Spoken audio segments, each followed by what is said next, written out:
Season 1, Episode 7. The House of Morgan Uro. Shadow Practice. Welcome to your shadow practice session. Today we meet the master of the boardroom. The man who saved America. And then owned it. Focus on the M and N nasal sounds. Keep your tone steady. Master the English of authority. Let's begin. The script. In the noir world of finance, there is a difference between a rich man and a powerful man. A rich man has money. A powerful man has credit. At the start of the 20th century, there was one man whose signature was more stable than the US dollar. John Pierpont Morgan. He didn't have the smile of Carnegie. He didn't have the quietness of Rockefeller. He had a gaze that could pierce through a steel safe. He was the anchor of the American ship. This is the story of the House of Morgan. The man who organized the chaos and became the human Federal Reserve. Morgan was born into old money. His father, Junius Morgan, was a banker in London. John was bred for the ledger. He was educated in Switzerland and Germany. He learned that banking is not about helping people. It is about governing them. He saw a young America that was wild, disorganized, competitive. To Morgan, competition was waste. He wanted Morganization. What is Morganization? It is the art of the merger. He looked at the railroads. They were bleeding money because they were fighting each other. Morgan stepped in. He took over the management. He simplified the routes. He fixed the prices. He turned a war into a monopoly. He did the same with steel when he bought out Carnegie. He did the same with electricity when he formed General Electric. He was consolidating the industrial soul of a nation. But his greatest moment didn't happen in a factory. It happened in a library. The panic of 1907. The stock market had crashed. Banks were closing. The government had no central bank to save the day. The U.S. Treasury was empty. The country was hours away from total collapse. Morgan didn't wait for Congress. He didn't wait for the president. He invited the heads of the biggest banks to his private library in New York. He sat them down among his ancient manuscripts, and then he locked the door.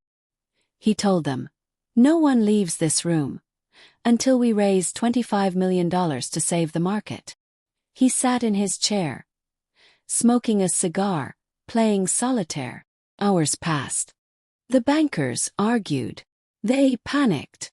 But Morgan was cold. He was the lender of last resort. Finally, at 4 a.m., they signed the agreement. Morgan had saved the American economy with his private checkbook. This was the peak of his power. But it was also the beginning of the end. The public was terrified. They realized that one man, an unelected banker, had the power to save or destroy the country. They asked, "If Morgan dies, what happens to us?" This fear led to the creation of the Federal Reserve in 1913. The system was designed to replace the man. Morgan's modus operandi, was based on one word, character. In 1912, he was called to testify before the Pujo Committee. The government wanted to prove there was a money trust.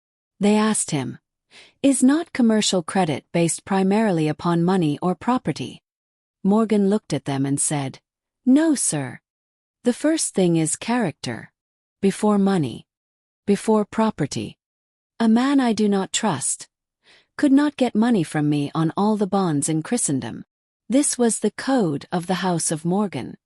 Finance was a gentleman's club. And he was the bouncer.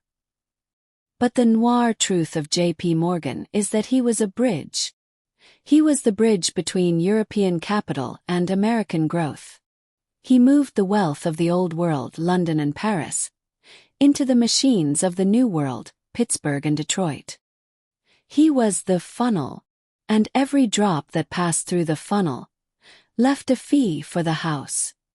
Morgan died in 1913, just months before the Federal Reserve was born. He left a fortune that was smaller than Rockefeller's. Rockefeller famously said, "To think, he wasn't even a rich man." But Rockefeller missed the point.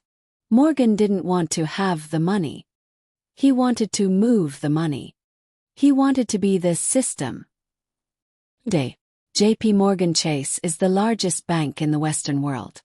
It carries his name. But does it carry his character? Today, the boardroom is governed by compliance, by algorithms, by regulators. The individual titan has been replaced by the corporate machine. What is the audit of the House of Morgan? He taught us that stability is profitable. He showed us that markets need a leader, or they become chaos. He proved that trust is the invisible infrastructure of the economy. Look at the world today. When a bank fails, we look to the central bank. When a market crashes, we look to the government.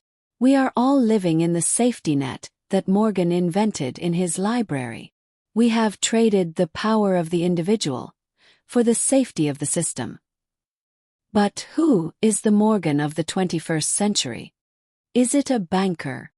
Or is it a software architect? Is it the man who prints the money? Or the man who writes the code? The library is a museum.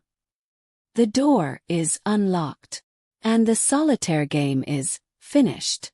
But the house is still standing. And the system is still Morganizing the world. Stay sharp. The signature is everything. And the character is the collateral.